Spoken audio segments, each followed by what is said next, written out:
नमस्कार दोस्तों, वनविक परिवार में आप सभी का दिल खोल कर स्वागत है। दोस्तों, आज के इस वीडियोज़ में मैं आप सभी के सामने बीए फर्स्ट सेमेस्टर के लिए मोस्ट इम्पोर्टेंट क्वेश्चन सीरीज किसकी है, वो भी इतिहास हिस्ट्री की सीरीज को लेकर मैं आप सभी के सामने पेश हुआ हूं। तो दोस्तों, अगर आप भी फर्स्ट सेमेस्टर के स्टूडेंट्स हैं और क्लास से रेगुलर अटेंड कर रहे हैं तो दोस्तों वीडियोज़ को शेयर जरूर कीजिएगा अपने जिगरी साथी के साथ में। ठीक है, तो चलिए मोस्ट इंपोर्टेंट केवल और केवल मोस्ट इंपोर्टेंट क्वेश्चंस पर आज की क्लास रहेगी। दोस्तों, अंत तक बने रहना और वो ही सवाल क्लास में डिस्कशन किया जाएगा जो एग्जाम की दृष्टि से इंपॉर्टेंट है। तो दोस्तों, आपको अटेंड करना नहीं भूलना अंत तक। ठीक है, मोस्ट इंपोर्टेंट सारे के सारे जो भी क्वेश्चंस होगा मोस्ट इंपोर्टेंट दोस्तों क्वेश्चंस होगा और जो भी सिलेक्ट किया हुआ क्वेश्चंस मेरे द्वारा होगा तो वही आपके लिए पेश किया जाएगा और अच्छी तरीके से समझाया जाएगा। ठीक है, तो चलिए क्लास को स्टार्ट करते हैं बिना देरी किए हुए। चलिए तो दोस्तों क्लास को स्टार्ट करते हैं। देखिए दोस्तों, हमारी फर्स्ट वीडियो बन चुकी है और उसका लिंक है वो डिस्क्रिप्शन में दे रखा है और कई सारे ऐसी क्लासें हैं जो इस प्लेटफॉर्म के माध्यम से पेश की जाती है। तो दोस्तों, उससे भी आप दोस्तों इस चैनल की प्लेलिस्ट में जाइएगा, वहां पर आपको अनेक क्लासों का विश्लेषण देखने को मिल जाएगा। तो चलिए बिना देरी किए हुए क्लास को स्टार्ट करते हैं फर्स्ट इंपोर्टेंट क्वेश्चंस को लेकर। तो देखिए दोस्तों, जो सवाल है इसको मैंने फर्स्ट क्लास में रखा था, वहां पर समझाया था कि इसमें भारतीय इतिहास को जानने के किन्हीं चार पुरातात्विक स्रोतों के नाम बताइए। तो एक बार पुनः मैं बता देता हूं दोस्तों, अभिलेख है। ठीक है, अभिलेख के माध्यम से हमें भारतीय पुरातात्विक स्रोतों के बारे में जानकारी प्राप्त होती है। इसके बाद में स्मारक है, गुहाभिलेख है और मिट्टी के बर्तन है, आभूषण है और उपकरण है। तो इनके द्वारा हमें प्राचीन इतिहास को जानने के क्या मिलते हैं, स्रोत है वो मिलते हैं। इसके बाद में दोस्तों वेदत्री शब्द का तात्पर्य, ये भी एग्जाम की दृष्टि से इंपॉर्टेंट क्वेश्चन है। दोस्तों, लाइन में हुआ तो क्या हुआ, लेकिन इंपॉर्टेंट सवाल होता है तो उन्हीं सवालों को मैं आप सभी के सामने पेश करता हूं कि वेदत्री शब्द से क्या तात्पर्य है। एग्जाम के लायक सवाल है दोस्तों, ये जो सवाल है इसमें इसका आंसर रहेगा कि जो हमारे वेदों की संख्या होती है तो वो कितनी होती है, 6 होती है। आप सभी जानते भी, ऋग्वेद, यजुर्वेद, सामवेद, अथर्ववेद। ठीक है, लेकिन इसमें ऋग्वेद, यजुर्वेद और सामवेद को, इन तीनों वेदों को सम्मिलित रूप से ही वेदत्रयी के नाम से जाना जाता है। तो दोस्तों, अगला इंपॉर्टेंट क्वेश्चंस लेते हैं। तो देखिए दोस्तों, ये जो सवाल है कि इतिहास के पुरातात्विक स्रोतों के महत्व बताइए। इतिहास के जो पुरातात्विक, जब हम इतिहास को जानते हैं, ठीक है, किसके माध्यम से, पुरातात्विक स्रोतों के माध्यम से, तो इसके हमें क्या महत्व मिलते हैं। जो पुरातात्विक स्रोत होते हैं इसके महत्व के बारे में हमें सवाल पूछा जा रहा है। तो दोस्तों, इसको हम समझते हैं। पुरातात्विक स्रोतों में अभिलेख आते हैं, सिक्के आते हैं, स्मारक आते हैं और साथ ही साथ में प्राचीन अवशेष आते हैं। ठीक है, यह भारतीय इतिहास के विश्वसनीय स्रोत है। ये जो स्रोत है वो भारतीय इतिहास के विश्वसनीय स्रोत है। इसमें समकालीन राजाओं के चरित्र और व्यक्तित्व पर प्रकाश पड़ता है। तो दोस्तों, आप समझ गए होंगे कि इसका आंसर क्या है। पुरातात्विक स्रोतों के आपको पहले नाम लिखने हैं। दोस्तों, हमें जो पुरातात्विक स्रोतों के नाम लिखने हैं वो याद होने चाहिए। जैसे कि हम अभिलेखों को पढ़ते हैं, ठीक है, जब हम जीके पढ़ते हैं तो अभिलेखों के बारे में अनेक जानकारी रखते हैं। तो अभिलेखों के द्वारा हमें क्या प्राप्त होता है, पुराने समय की जो भी, जैसे कि सभ्यताओं की बात करें या फिर किसी ग्रंथ की बात करें या फिर किसी भाषा की बात करें, तो हमें अभिलेख की भाषा पर, अभिलेख के वर्णन पर हमें ये ज्ञात होता है कि यहाँ पर ये जो इसका अवशेष है, तो इसके माध्यम से हम पता करते हैं। तो पुरातात्विक स्रोतों में पहला तो होता है अभिलेख, बाद में सिक्के। जो सिक्के चलते थे राजा महाराजाओं के काल में, जब राजाओं का फोटो होता था उस पर कुछ एक, उस पर लोगो भी लगे होते थे, यानी कि। इसके बाद में स्मारक भी है। इसके बाद में प्राचीन अवशेष जैसे कि मटके वगैरह है, तो इनके माध्यम से हमें पुरातात्विक स्रोतों के जानने की महत्व, यानी कि इसका जो महत्व है, तो इससे विश्वसनीय इतिहास में, जैसे कि हमें अभिलेख मिला है तो इस पर हम विश्वास कर सकते हैं। यानी कि भारतीय इतिहास के विश्वसनीय अगर कोई स्रोत है तो ये विश्वसनीय स्रोत है और इसमें समकालीन राजाओं के चरित्र, समकालीन राजाओं के यानी उस काल के राजाओं के चरित्र और व्यक्तित्व पर प्रकाश पड़ता है। तो यही इसका महत्व पड़ता है और दोस्तों एग्जाम की दृष्टि से इंपॉर्टेंट क्वेश्चंस भी बनता है। समझ गए होंगे सवाल को। अब बढ़ते हैं नेक्स्ट क्वेश्चंस की ओर। तो देखिए दोस्तों, अगला सवाल है त्रिपिटक। दोस्तों ये जो सवाल है ये एक से अधिक हो सकते हैं, लेकिन इंपॉर्टेंट क्वेश्चन से सीरीज में अनेक सारे सवाल दे रखे हैं। इन छोटे छोटे सवालों में हम ये नहीं कह सकते कि ये सवाल फिक्स आएगा। दोस्तों अनेक सारे सवाल ऐसे भी है जो एग्जाम में आ चुके हैं और आने लायक भी सवाल है, तो उन्हीं को कुछ एक सवाल है उसको मैं छोड़ रहा हूँ। बाकी जो इंपॉर्टेंट क्वेश्चन है और मैं आप सभी के सामने एकदम क्लियर कर रहा हूँ सवालों को समझाकर। इसलिए दोस्तों आपको लगातार बने रहना है और बिना डाउट और बिना किसी आपको पेन की यूज के भी आप 30% तक अपने कंठस्थ कर सकते हैं। और सेकंड इसमें क्या कर सकते आप रिवाइज कर ले इस वीडियो को, ताकि आपको ये जो सवाल है वो कंठस्थ हो जाएंगे। ये दोस्तों गारंटी है। देखिए त्रिपिटक होता क्या है, इसके बारे में दोस्तों आपको क्या पूछा जा सकता है, इसकी परिभाषा ये है क्या, इसके बारे में आपको पूछा जा सकता है। दोस्तों त्रिपिटक सबसे प्राचीन बौद्ध ग्रंथ त्रिपिटक है। क्या है सबसे प्राचीन जो बौद्ध ग्रंथ है वो कौन सा है, त्रिपिटक है। और ये तीन है, कितने हैं, तीन है, समझ गए। तो देखिए कितने हैं, तीन है। तो एक तो है सुत्त पिटक, कैसा सुत्त पिटक, एक है विनय पिटक, कैसा है विनय पिटक। इसके बाद में तीसरा है धम्म पिटक। त्रिपिटक यानी कि प्राचीन बौद्ध ग्रंथ है कौन सा है, त्रिपिटक। त्रि यानी कि दोस्तों तीन, इसमें कितने, तीन है। त्रिपिटक कितने हैं, तीन है। और त्रिपिटक है क्या, तो बौद्ध ग्रंथ, प्राचीन जो बौद्ध ग्रंथ है इसको हम त्रिपिटक कहते हैं। एक तो है सूत पिटक, धर्म के धार्मिक विचारों एवं वचनों का संग्रह। जो धर्म के, जैसे कि बुद्ध के जो धार्मिक विचार है और उसके जो वचन है उसका जो संग्रह है, तो उसे हम सूत पिटक के नाम से जानते हैं। किसके नाम से, सूत पिटक। इसके बाद में विनय पिटक। विनय पिटक क्या है, बौद्ध संघ के नियम, जो बौद्ध धर्म है यानी कि हम कहेंगे जो त्रिपिटक है, तो उसके बौद्ध संघ के जो नियम है उसको हम विनय पिटक के नाम से जानते हैं। इसके बाद में है अभिधम्म पिटक। कौन सा पिटक, अभिधम्म पिटक, तीसरा पिटक है। यह बौद्ध दर्शन का विवेचन, बौद्ध दर्शन का जो विवेचन, जैसे कि हम उसको हम पढ़ते हैं, वर्णन करते हैं, बौद्ध दर्शन का जो विवेचन करता है तो वो कौन करता है, धम्म पिटक। एक बार पुनः सूत पिटक के अंदर हम क्या करते हैं, बुद्ध के धार्मिक विचारों और वचनों का संग्रह करते हैं। इसके बाद में विनय पिटक के अंदर क्या होता है, बुद्ध संघ के जो नियम है वो विनय पिटक के अंदर आते हैं, ठीक है। और अभिधम्म पिटक होता है वो बुद्ध दर्शन का जो विवेचन है, तो वो है अभिधम्म पिटक। समझ गए होंगे। अब बढ़ता हूं सेकंड इंपॉर्टेंट क्वेश्चंस की ओर।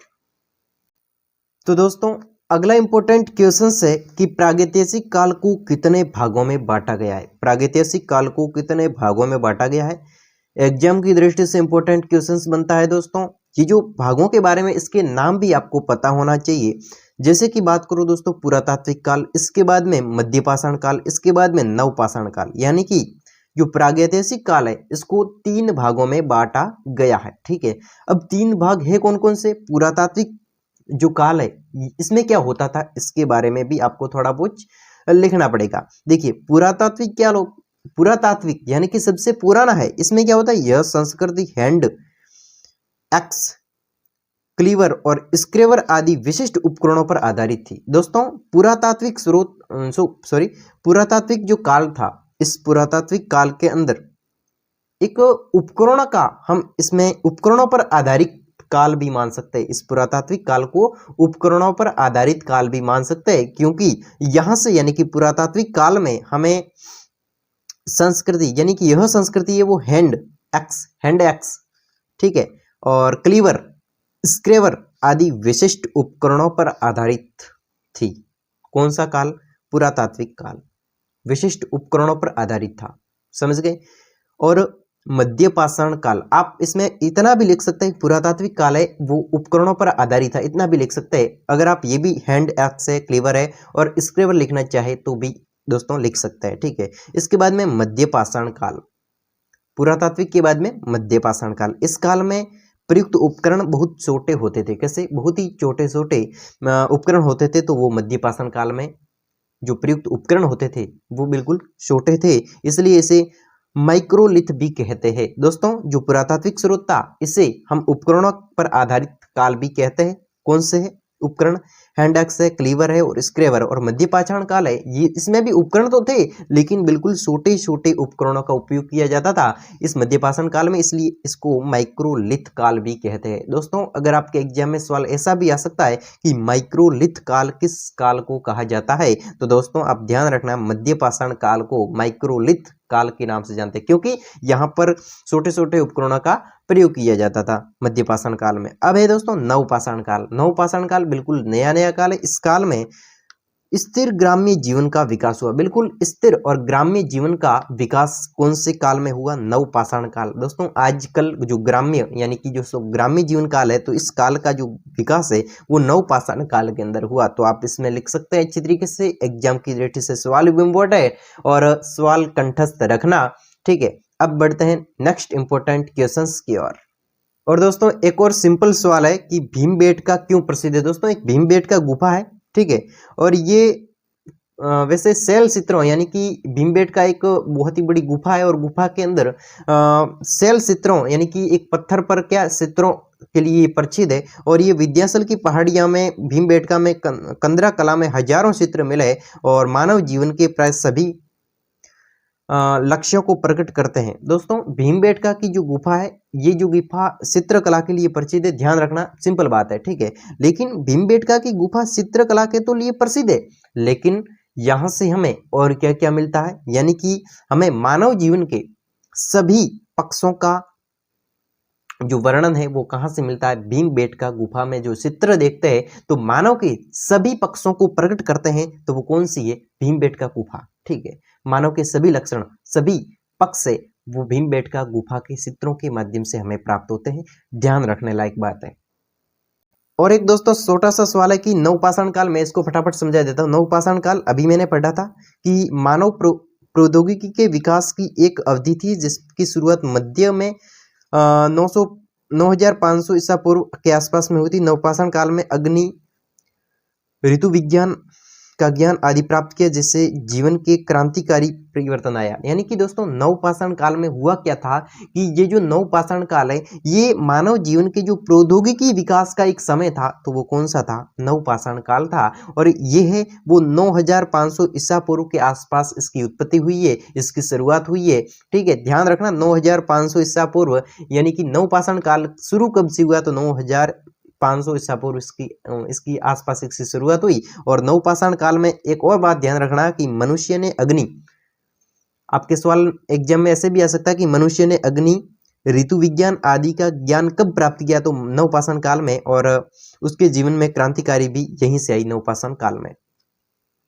मध्यपाषाण काल का भी आप दोस्तों ध्यान रखना, अभी हमने पढ़ा था कि इसमें क्या हुआ था मध्यपाषाण काल में, पूरा पाषाण और नवपाषाण के जो मध्य की कड़ी है वो मध्यपाषाण काल है, समझ गए। और इसका जो कब से शुरुआत हुई थी? 9000 ईसा पूर्व से 4000 ईसा पूर्व के मध्य का माना जाता है, वो मध्यपाषाण काल है, ठीक है। और भारत के मध्य प्रदेश, बिहार, पश्चिम बंगाल, उत्तर प्रदेश के क्षेत्र में पाषाणिक अवशेषों की दृष्टि से अत्यंत महत्वपूर्ण है। ध्यान रखना पाषाणिक दृष्टि यानी कि पाषाणिक क्षेत्र बिहार, मध्य प्रदेश, बिहार, पश्चिम बंगाल, उत्तर प्रदेश के क्षेत्र है, तो इसमें मध्य पाषाण काल है वो अवशेष की दृष्टि से अत्यंत महत्वपूर्ण है। किसकी दृष्टि से? अवशेष यहाँ से बहुत ही अधिक मिलते हैं मध्य पाषाण काल के, ठीक है। अब एक और दोस्तों मोस्ट इंपोर्टेंट क्वेश्चंस बनता है, मैं इसे छोड़ नहीं सकता, समझा कर जाऊंगा दोस्तों, याद करवाने की कोशिश करूंगा। देखिए, भारत में स्थित पूरा पाषाणिक कालीन किन्हीं 4 केंद्रों के नाम लिखिए। दोस्तों भारत में जो स्थित पूरा पाषाण कालीन किन्हीं 4 केंद्रों के नाम दोस्तों आपको एग्जाम में पूछे जा सकते हैं। ध्यान रखना दोस्तों, याद रखने की बात है। चलिए इसको हम देखते हैं। जो पूरा पाषाण कालीन संस्कृति है उसके अवशेषों की जो केंद्र है वो सोहन सोआ में स्थित है। सोआ नदी घाटी के किनारे पर स्थित है। सोआ नदी घाटी के किनारे पर स्थित है। अगला है उत्तर प्रदेश में मिर्जापुर जिले में बेलन नदी घाटी, ये भी पुरातात्विक भारत में स्थित पुरातात्विक एक क्या है? केंद्र है, पुरातात्विक केंद्र है। उत्तर प्रदेश मिर्जापुर जिले में बेलन नदी, ये भी एक पुरातात्विक स्थल है। इसके बाद में नर्मदा नदी घाटी, ये भी पुरातात्विक स्थलों का केंद्र है। क्या है? नर्मदा नदी घाटी। इसके बाद में दोस्तों भीमबेटका, जो भोपाल से प्राप्त हुई है, भीमबेटका गुफा अभी हमने पढ़ी थी, चलचित्रों के लिए प्रसिद्ध है, तो ये भीमबेटका भी पुरातात्विक स्रोतों का एक केंद्र है।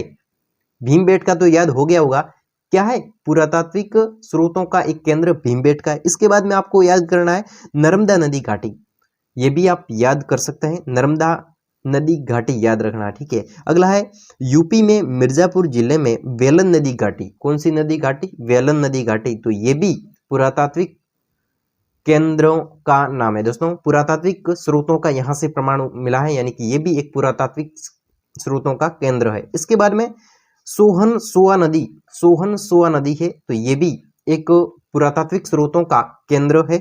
याद रखना, सोहन नदी घाटी भीमबेटका, नर्मदा नदी घाटी, बेलन नदी घाटी और सोआ या फिर सोवन नदी घाटी। ठीक है, तीनों ही नदियों घाटों का नाम है और एक है भीमबेटका जो गुफा है भोपाल से प्राप्त हुई है। तो ये है एग्जाम की दृष्टि से इंपॉर्टेंट क्वेश्चंस। और दोस्तों ध्यान रखने लायक एक प्रश्न है, मैं आपको बता देता हूं।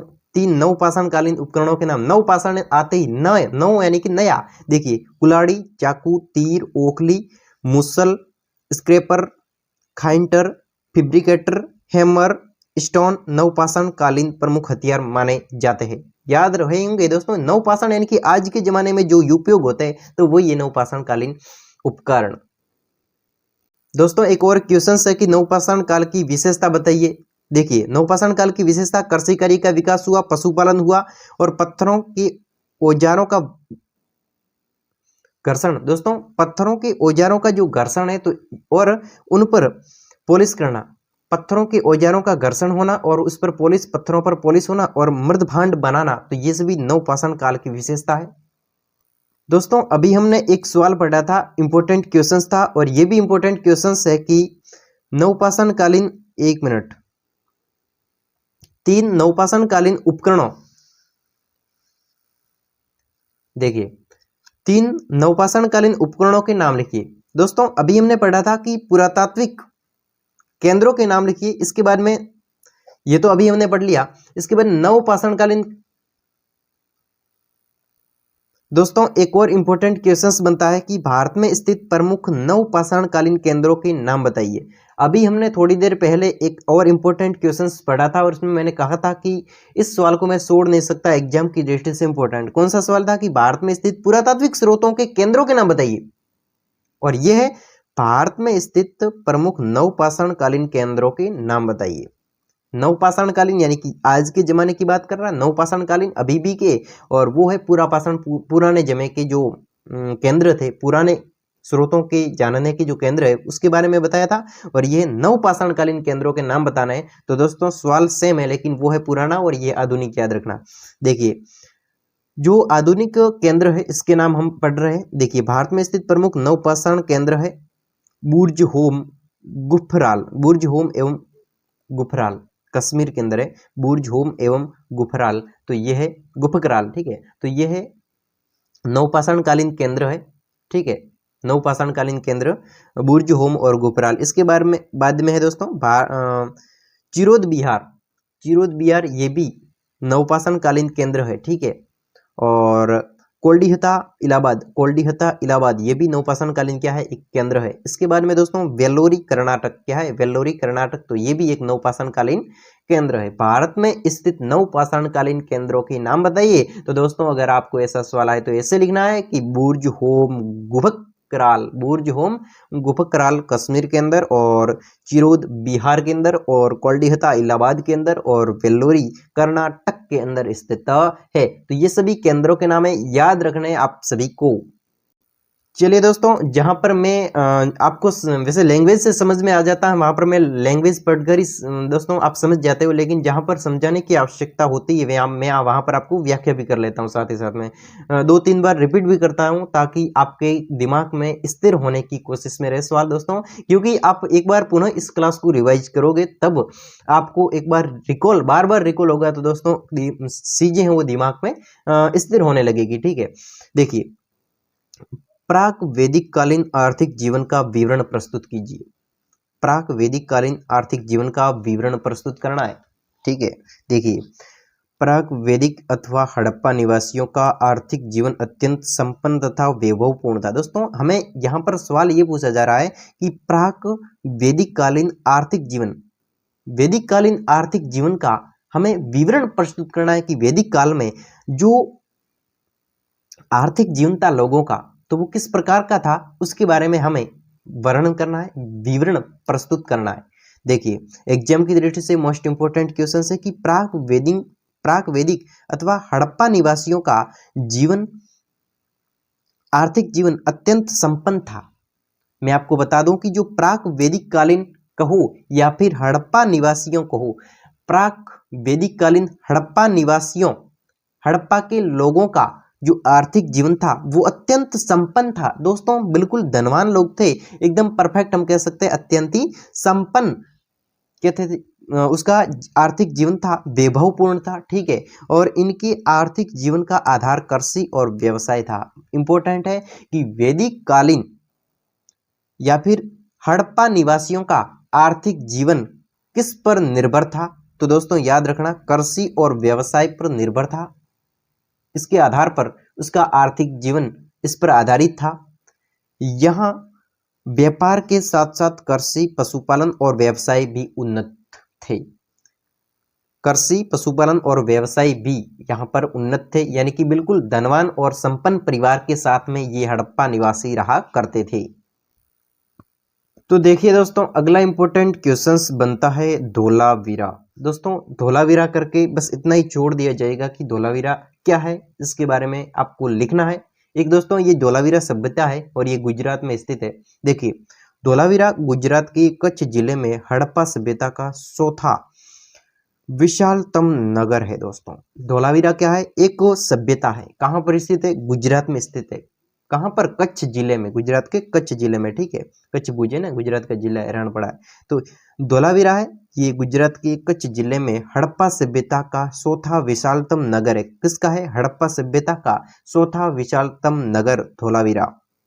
धोलावीरा नगर 3 प्रमुख भागों में विभाजित था। कितने, 3 प्रमुख भागों में धोलावीरा विभाजित था और उनमें 2 भाग आयताकार दुर्गबंदी, यानी कि दोस्तों जो धोलावीरा नगर था वो 3 भागों में, कितने भागों में, 1, 2 और 3 भागों में अलग अलग विभक्त था धोलावीरा सभ्यता, ठीक है।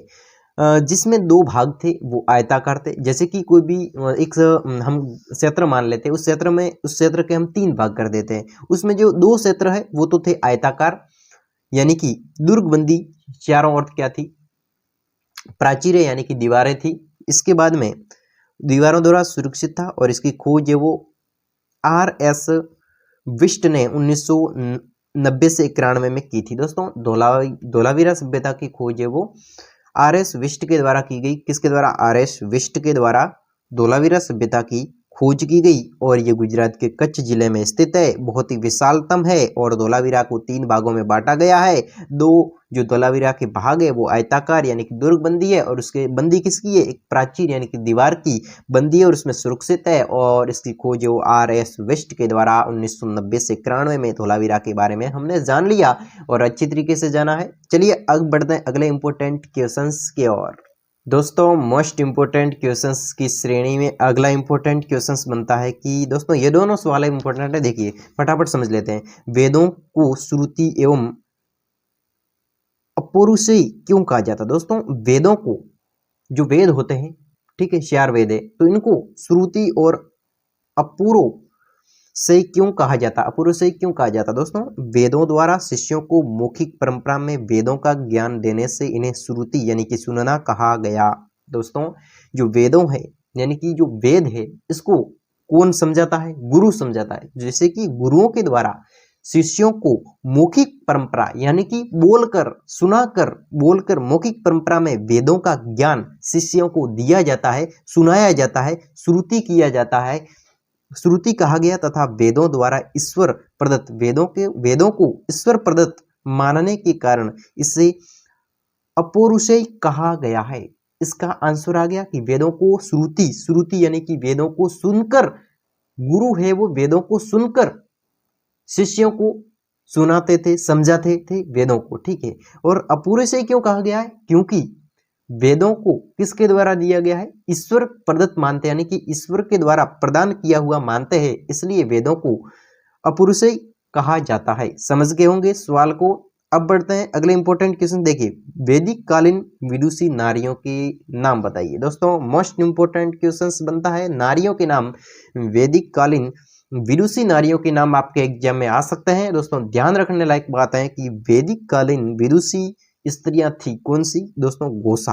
नाम याद रखना, नारियों के नाम है घोषा, लोपाद्रा, विश्ववारा, क्या नाम है, विश्ववारा, अपाला, अपाला, ये जो नाम है इसको एक बार पुनः देखिए, घोषा, लोपाद्रा, विश्ववारा, अपाला, क्या है अपाला, घोषा, लोपाद्रा, विश्ववारा, अपाला आदि ये जो नारियां हैं स्त्रियों का समाज में बहुत सम्मान था। इसका जो ये जो स्त्रियां इसका समाज में बहुत ही सम्मान था। बाल विवाह, सती प्रथा, पर्दा प्रथा और आदि कुरीतियां प्रचलित नहीं थी। दोस्तों इस समय जो ये नारियां हैं तो इस समय ये जो प्रथा है, बाल विवाह है, सती प्रथा है, पर्दा प्रथा है, तो इनकी जो कुरीतियां हैं वो प्रचलित है, वो नहीं थी इसके समय। तो ये वैदिक काल में ये जो कुरीतियां होती थी वो प्रचलित नहीं है, ये ध्यान रखना है।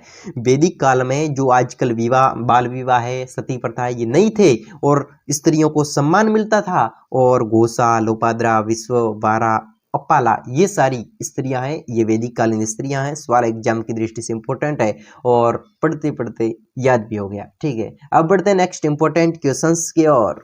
दोस्तों अभी हमने सवाल इंपॉर्टेंट गिना था विदुषी नारियों को, लेकिन जरूरी थोड़ी ये कि विदुषी नारियां ही थी, लेकिन वैदिक जो ऋग्वेद में उल्लेखित पंचजन, दोस्तों 5 जनों के नाम लिखने हैं।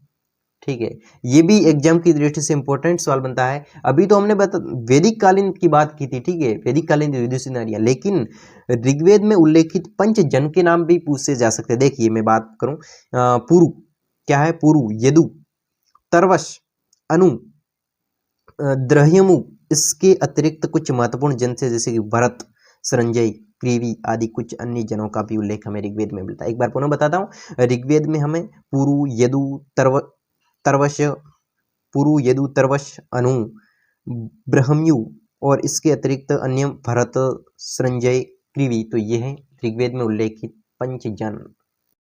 देखिए दोस्तों अगला इंपॉर्टेंट क्वेश्चंस बनता है कि वैदिक युग की 2 राजनीतिक संस्थाओं के नाम बताइए। वैदिक युग की राजनीतिक संस्थाओं के बारे में सवाल पूछा गया है। देखिए सभा सभी महत्वपूर्ण विषयों पर राजा को सलाह देती थी। दोस्तों जो सभा होती थी वो महत्वपूर्ण विषयों पर राजा को सलाह देती थी और सीमित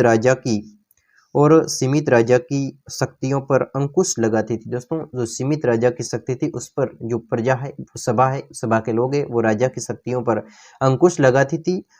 लुडविंग, दोस्तों लुडविंग ने सभा को बुजुर्गों की सभा तथा समिति को प्रजा की संस्था बताया है।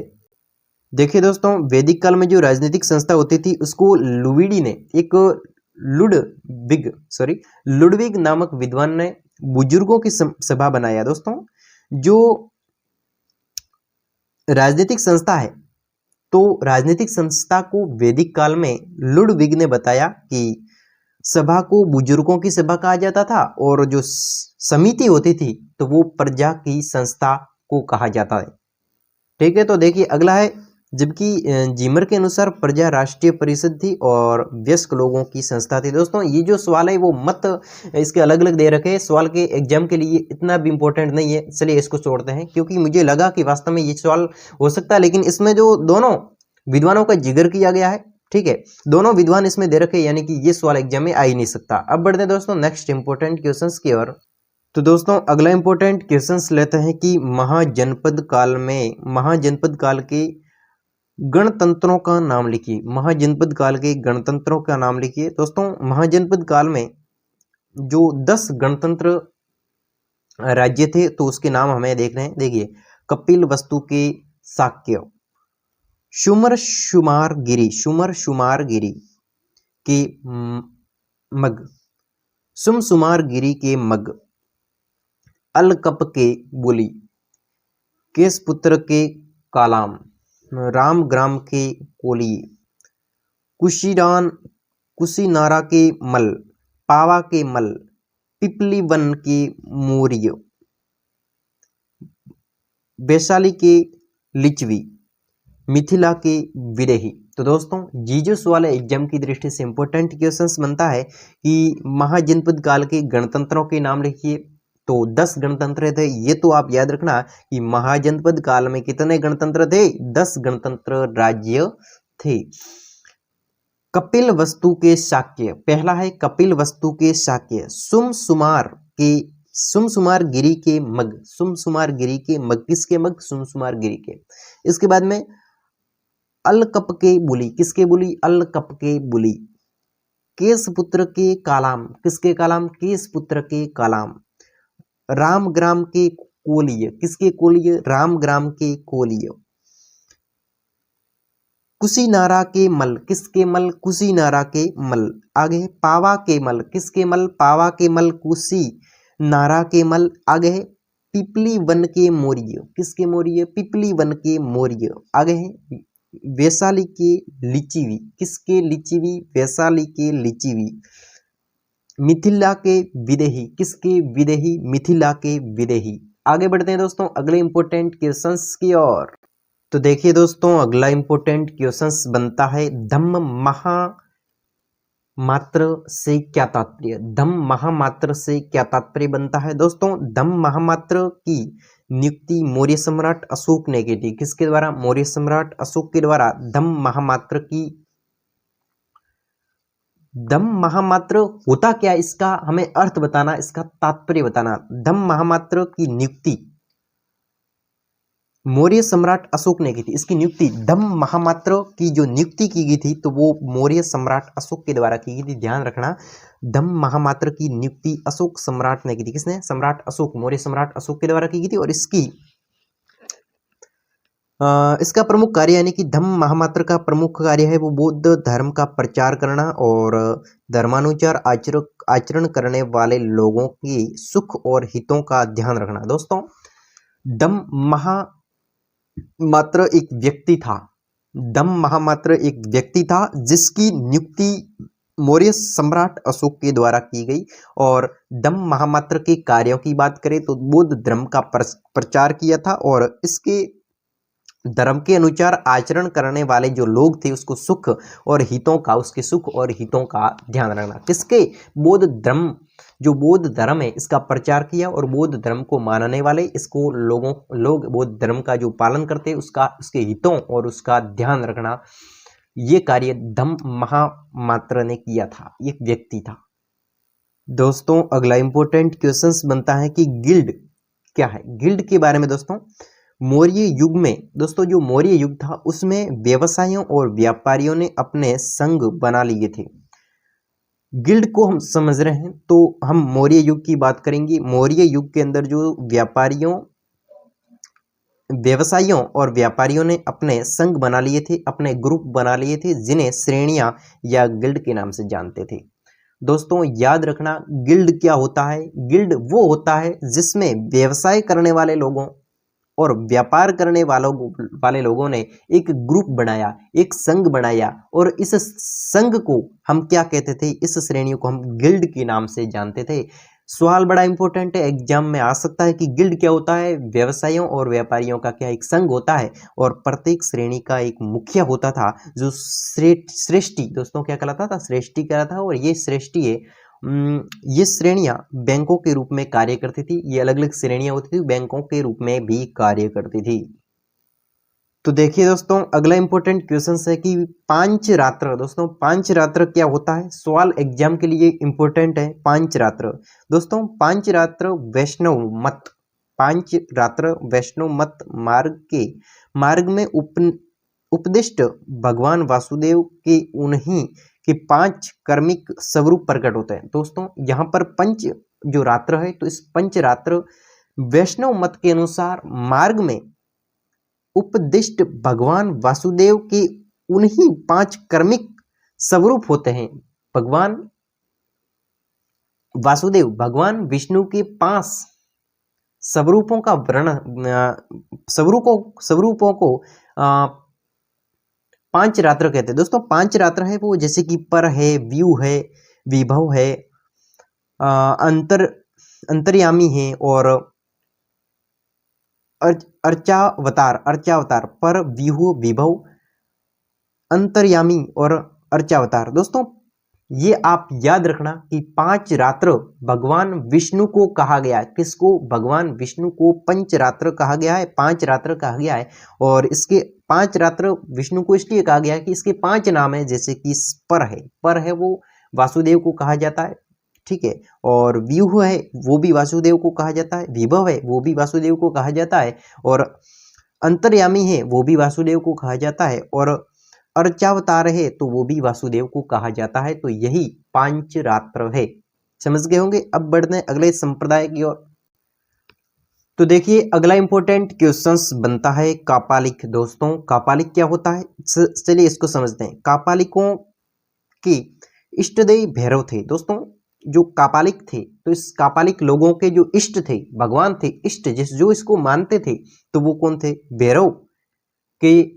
कापालिकों के जो इष्ट थे वो भैरव थे, जो शंकर के अवतार माने थे। भैरव को शंकर के अवतार माना जाता है। और यह संप्रदाय अत्यंत भयंकर और आसुरी प्रवृत्ति, दोस्तों एक असुर की प्रवृत्ति और भयंकर प्रवृत्ति का था। और इसमें भैरव के सूरा और निर्बली का नैवेद्य चढ़ाया जाता था। तो ये कापालिक के वो भैरव को अपना इष्ट मानते थे, और ये जो शंकर के अवतार माने जाते थे। और ये जो कापालिक है ये अत्यंत भयंकर और आसुरी प्रकृति के होते थे। और इसके बारे में आप लिख सकते हैं कि भैरव सूरा और नरबली का वैनद्य चढ़ाया जाता था। नरबली का, एक मनुष्य की बलि का क्या वैनद्य चढ़ाया जाता था। इसको कापालिक जाति को, संप्रदाय को हम कह सकते हैं। इस लोगों में ये प्रथा थी कि देखिए अगला इंपॉर्टेंट क्वेश्चन है कि लिंगायत संप्रदाय दक्षिण भारत यानी कि कर्नाटक में शैव धर्म का विस्तार हुआ। किसका? शैव धर्म का। कर्नाटक दक्षिण भारत में शैव धर्म का विस्तार हुआ। और इस धर्म के उपासक दक्षिण में लिंगायत या फिर जंगम कहे जाते थे। ठीक है, लिंगायत संप्रदाय थे। ये लिंगायत संप्रदाय के बारे में आप लिखें तो दक्षिण भारत में शैव धर्म का विस्तार हुआ। और इस धर्म यानी कि शैव धर्म के उपासक दक्षिण में लिंगायत कहे जाते थे। यानी कि शैव धर्म के लोगों को ही लिंगायत कहा जाता था दक्षिण भारत में। और वसव पुराण में इस संप्रदाय के प्रवर्तक अल्लभ प्रभु एवं उसके शिष्य वसव का उल्लेख मिलता है। किसका? वसव का भी इसमें उल्लेख मिलता है। दोस्तों अगला इंपॉर्टेंट क्वेश्चन बनता है कि महायान के संस्थापक कौन थे और इस संप्रदाय का आदर्श क्या है। महायान के संस्थापक कौन थे और इस संप्रदाय का जो आशय है वो क्या है। तो दोस्तों महायान संप्रदाय के संस्थापक नागार्जुन थे। महायान संस्थापक कौन थे? महायान के संस्थापक कौन थे? नागार्जुन थे। और इस संप्रदाय का आदर्श क्या है? ठीक है, महायान संप्रदाय का आदर्श क्या है इसके बारे में देखिए। महायान का आदर्श बुद्धि सत्व है। क्या है? बुद्धि सत्व है। और महायान आत्मा एवं पुनर्जन्म में विश्वास करता है। दोस्तों महायान है, इस महायान का संस्थापक नागार्जुन को माना जाता है। और महायान का जो आदर्श है, इस संप्रदाय का जो आदर्श है वो बौद्धित्व है। और महायान आत्मा और पुनर्जन्म में विश्वास करता है। ध्यान रखना कि महायान है वो महायान आत्मा और पुनर्जन्म में विश्वास करता है। पुनर्जन्म होता है इसमें विश्वास करता है, और आत्मा में भी ये महायान विश्वास करता है। इसके सिद्धांत सरल और सर्वसाधारण के लिए सुलभ है। इसके जो सिद्धांत है वो सरल और सर्वसाधारण के लिए सुलभ है, बिल्कुल सरल है। इसके बाद में दोस्तों अगले इंपॉर्टेंट क्वेश्चंस की ओर आगे बढ़ते हैं। चलिए दोस्तों अगला क्वेश्चन है कि गांधार कला शैली की प्रमुख विशेषता। एग्जाम की दृष्टि से मोस्ट इंपोर्टेंट क्वेश्चंस बनता है दोस्तों, ध्यान रखना और ध्यान से सुनना और देखना, आपको याद हो जाएगा। देखिए गांधार कला शैली की प्रमुख विशेषता। गांधार कला शैली कौन सी कला शैली है? गांधार कला शैली। देखिए समझते हैं। गांधार की बुद्ध प्रतिमाएं नीले शिष्ट पत्थर। दोस्तों जो गांधार शैली की जो यानी कि गांधार कला होती थी, एक शैली होती थी, वो शैली का अर्थ हुआ दोस्तों चित्रों को बनाना। और चित्रों को बनाने की जो कला होती है तो वही एक कला शैली होती है। और ये गांधार उसका नाम था, गांधार कला शैली। तो हम कहेंगे कि गांधार की बुद्ध प्रतिमाएं होती थी वो नीले शिष्ट पत्थर। कैसा पत्थर होता था? नीला पत्थर होता, नीला शिष्ट पत्थर होता था। और स्लेट पत्थर या फिर गच्चकारी के काम से जानी जाती थी। किसके काम से? गच्चकारी के काम से जानी जाती थी। और इसमें बुद्ध के शरीर को यथार्थवादी शैली में युवा, मांसल और बलिष्ठ दिखाया गया है। युवा, देखिए मैं आपको समझाता हूं। देखिए यहाँ पर क्या है कि पहली इसमें विशेषता बताई गई है कि गांधार कला है, गांधार कला शैली है, उसमें जो बुद्ध प्रतिमाएं होती थी, बुद्ध की जो मूर्तियां होती थी वो नीले शिष्ट पत्थर की होती थी, नीले शिष्ट पत्थर की होती थी, ये विशेषता है। और स्लेट पत्थर या फिर गचकारी के नाम से जानी जाती थी। किसके नाम से? गचकारी के नाम से जानी जाती थी। सेकंड विशेषता है गांधार कला शैली की, सेकंड विशेषता है कि इसमें बुद्ध के शरीर को यथार्थवादी शैली में युवा, मांचल एवं बलिष्ठ दिखाया गया है। यानी कि गांधार कला शैली में जो बुद्ध का शरीर है, भगवान बुद्ध का जो शरीर है, उसकी जो प्रतिमा है उसमें उसका जो शरीर है वो यथार्थवादी शैली में, और मांसल दोस्तों उसके शरीर पर मांस है और बलिष्ठ, एकदम बलिष्ठ तरीके से दिखता है कि वास्तव में बलवान व्यक्ति होगा। इस प्रकार की जो कला शैली है वो गांधार कला शैली की एक विशेषता है। यानी कि बुद्ध, भगवान बुद्ध की जो मूर्ति है उस मूर्ति में युवा मांचल, एक युवा की जो मांसपेशियां होती है, युवा मांचल और बलिष्ठ दिखाया गया है। इस मूर्ति को देखते हैं तो ऐसा लगता है कि ये भगवान बुद्ध है और एक बलिष्ठ बुद्ध है। तो वो कौन सी कला शैली है? गांधार कला शैली की विशेषता है। आगे है दोस्तों तीसरी, प्रभा मंडल सादा। दोस्तों गांधार कला शैली की जो अगली विशेषता है वो प्रभा मंडल शैली। दोस्तों प्रभा मंडल सादा है। कैसा है? जो प्रभा मंडल है उसका, मूर्ति का जो प्रभा मंडल है, उस कला का जो प्रभा मंडल है वो कैसा है? प्रभा मंडल बिल्कुल सादा है। गांधार कला शैली की विशेषताएं, मूर्ति कैसी है? भगवान बुद्ध की मूर्ति है वो नीले रंग की है, सीधी सीधी विशेषता, नीला पत्थर है। ठीक है। दूसरी विशेषता होगी कि इस या फिर नीला पत्थर होगा या फिर स्लेट पत्थर होगा, बिल्कुल स्लेट जैसा पत्थर होगा। इसके बाद में गचकारी के नाम से भी जानी जाती है। गांधार शैली की जो मूर्तियां है वो गचकार शैली, गचकार के नाम से, गचकारी के नाम से भी जानी जाती थी। किसके नाम से? गचकारी के नाम से जानी जाती थी। और यथार्थवादी, मांसल और बलिष्ठ की तरह वो मूर्ति दिखती थी और प्रभा मंडल बिल्कुल सादा मिलता है। तो दोस्तों अगले इंपोर्टेंट क्वेश्चंस की ओर हम आगे बढ़ते हैं। देखिए दोस्तों अगला इंपॉर्टेंट क्वेश्चंस बनता है कि संगम युग से आप क्या समझते हैं। मोस्ट इंपॉर्टेंट क्वेश्चंस एग्जाम की दृष्टि से, कि संगम जो युग था तो वो क्या था, इससे आप क्या समझते हैं। सवाल एग्जाम में पूछने लायक सवाल है। चलिए देखते हैं, इसको समझते हैं, याद हो जाएगा, सीधी सीधा है। देखिए, संगम तमिल कवियों, लेखकों और दार्शनिकों का एक संगठन था। दोस्तों जो संगम युग था वो संगम युग तमिल कवियों, तमिल के लेखकों, तमिल के दार्शनिकों का एक संगठन था, एक ग्रुप था। कवियों का, लेखकों का और दार्शनिकों का एक संगठन था, ग्रुप था। और इसमें राजकीय संरक्षण प्राप्त कवि और विद्वान काव्य रचना करते थे। क्या करते थे? काव्य की रचना करते थे। इसमें जो राजकीय संरक्षण प्रदान किए हुए, प्राप्त, राजकीय एक सरकारी संगठन संरक्षण प्राप्त किए हुए जो कवि थे, विद्वान थे, वो काव्य रचना करते थे, एक काव्य की रचना करते थे। तथा भारतीय इतिहास का वह काल जब दक्षिण भारत 3 राजवंशों, चेर, चोल, पांडव के शासकों द्वारा शासित होता था, उसे संगम युग कहा जाता। दोस्तों आप समझ रहे होंगे कि संगम युग आखिर था क्या। संगम युग एक ऐसा युग था जिसमें तमिल कवियों, तमिल लेखकों, तमिल दार्शनिकों का एक संगठन था।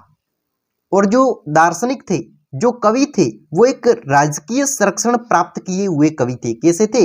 राजकीय संरक्षण प्राप्त किए हुए कवि थे और विद्वान थे जो काव्य की रचना करते थे। तथा भारतीय इतिहास का वह काल जब दक्षिणी भारत 3 राजवंशों, भारतीय इतिहास का वो काल जब दक्षिणी भारत 3 राजवंशों, चेर, चोल, पांडव के शासकों द्वारा शासित होता था, उसे हम संगम काल के नाम से जानते थे। एग्जाम की दृष्टि से दोस्तों मील का पत्थर साबित होने वाला प्रश्न बनता है। अब दोस्तों हम मिलते हैं नेक्स्ट वीडियोस में, नेक्स्ट क्लास में। तो दोस्तों हम आज आप मान सकते हैं कि जो 100 सवालों तक जितने भी क्वेश्चंस इंपॉर्टेंट बनते थे, मैं कह सकता हूं कि 50 से 60 क्वेश्चंस ऐसे होंगे या फिर इससे से कम भी हो सकते हैं, जिसको मैंने आप आज की इस क्लास में इंपॉर्टेंट गिनकर और इंपॉर्टेंट समझकर, इंपॉर्टेंट है और एग्जाम की दृष्टि से आने लायक सवाल बनते हैं, तो उन्हीं सवालों को आज की क्लास में पेश किया।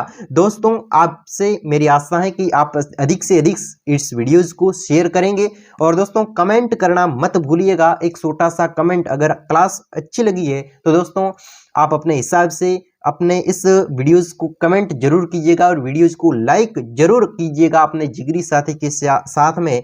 वीडियोस इंपॉर्टेंट बना है और एग्जाम भी आ चुके हैं, ठीक है। तो शेयर करना मत भूलिएगा। मैं इसी प्रकार आप सभी के सामने लगातार क्लासों की श्रेणी में आता रहूंगा। तो तब तक के लिए आपके अपने दोस्त को अनुमति देवे मिलता हूं नेक्स्ट वीडियोज में। तब तक के लिए धन्यवाद।